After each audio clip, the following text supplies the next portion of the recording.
You ever meet someone whose whole energy tells you, this guy's lived through some real shh? That's Jorge Masvidal. He's not the kind of fighter who came up through clean gyms and perfect routines. He's the kind of guy who learned how to fight in backyards on concrete with people screaming in the background and someone recording on a flip phone.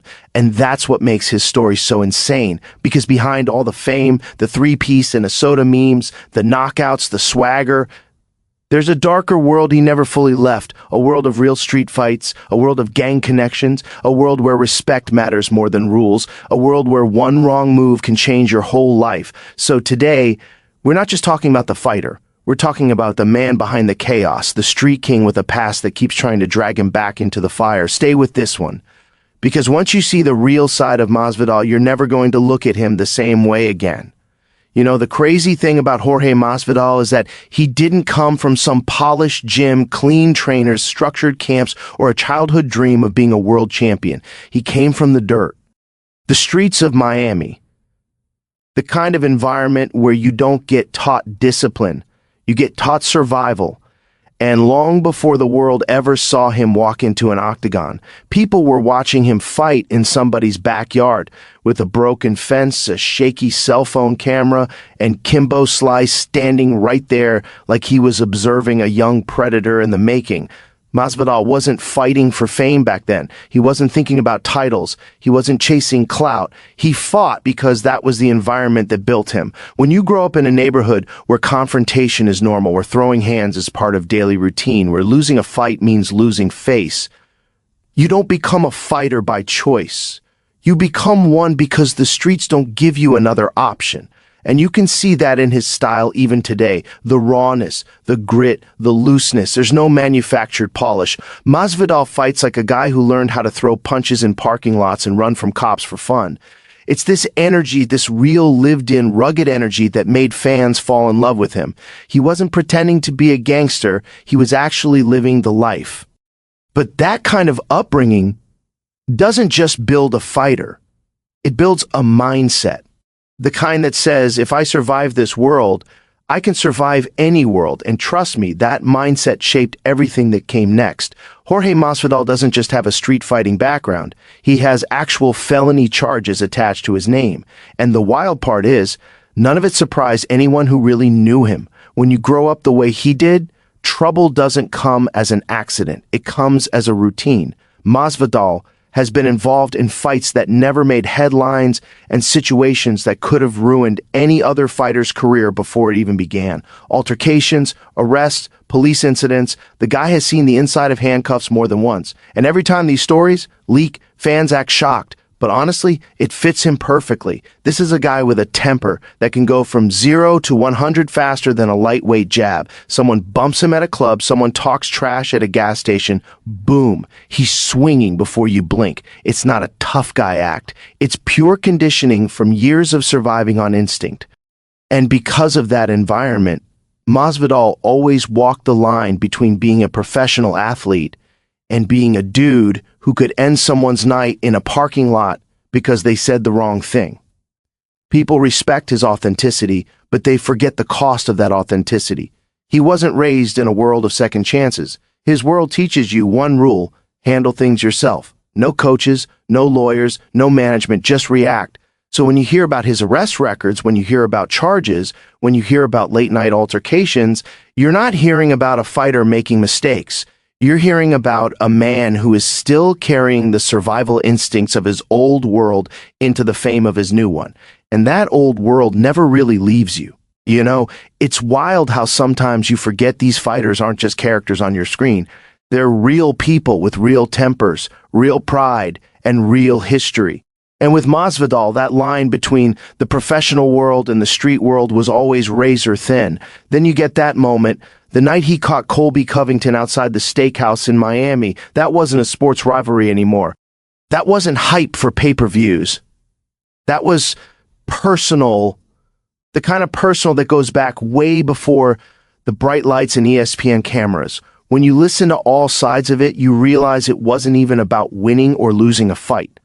It was about betrayal, loyalty, respect, all these things that only people who grew up around real consequences understand. When Masvidal walked up and sucker punched Colby, it wasn't the move of an athlete.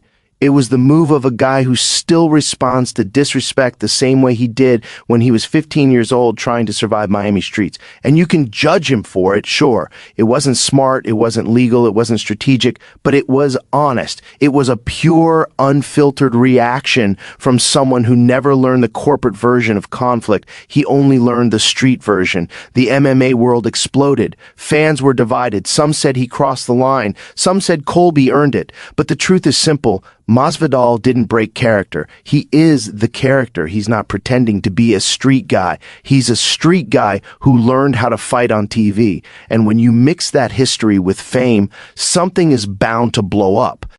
It's funny. People look at fighters like Masvidal and think the street stuff is all branding. They think it's an act, like the tattoos, the trash talk. The attitude is just packaging for the UFC audience. But with him, there's this heaviness in the background, these whispers of old connections, old crews, old neighborhoods, and the kind of people you don't name publicly. The stories aren't shiny. They're messy. They're complicated. And they always point to one thing: he grew up around people who treated violence like currency. You hear these rumors about who he used to run with, who he grew up around, the kind of blocks he walked, the kind of guys he hung around with. And whether every detail is true or not doesn't even matter. Because you can feel the authenticity in him. You can see it in the way he stands, the way he reacts, the way he talks when he's angry. There's a certain type of calmness that only people raised around real danger have. That's why he never flinches. That's why he never looks nervous. He's lived through things far more intense than any matchup on paper. And it's a double-edged sword, too. Because that lifestyle creates a fighter with insane mental toughness, but it also drags shadows behind him, old habits, old instincts, old patterns. Some people escape their roots. Masvidal carried his into the cage, and maybe that's what makes him fascinating. He fights like a man who's seen real fights, not sanctioned events, not 3 rounds, real conflict, the kind that doesn't come with a referee. That's what made him great. That's also what kept getting him into trouble. You ever watch Masvidal talk trash and think, man, this doesn't sound like hype, this sounds personal? That's because for him, it is. He's not built for fake promo lines or scripted drama. When he talks like someone who still solves problems face to face. There's nothing theatrical about his tone. It's just raw truth pumped out through a lifetime of not backing down from anything. And what's interesting is, most fighters play a character. They create a persona to sell fights, build a brand, stir the pot. Masvidal didn't need to create anything. He is the persona. The way he sits in interviews, leaning back like he's half bored and half ready to swing, the slow, almost smirking delivery, the way he says he'll handle things man to man, it's all natural. This is who he's been forever. But authenticity comes with danger, because when you mix ego, pride, street instinct, cameras, millions of dollars in a global platform, things get messy fast. And they did. Public fights, heated confrontations, accusations, the kind of situations fighters try to avoid, Masvidal somehow runs into. Outside the cage, he's unpredictable. Inside the cage, he's electric. And that combination, chaos plus charisma, is why people love him, fear him, and criticize him all at once. He's not the clean hero. He's not the corporate champion. He's the guy you don't want to piss off in a parking lot, because he might actually finish it right there. He's messy, he's real, he's dangerous, he's entertaining, and that's why his story hits so hard. You know, when you look at a guy like Masvidal, it's easy to judge him based on headlines or one crazy moment outside a restaurant. But the truth is, people like him don't just appear.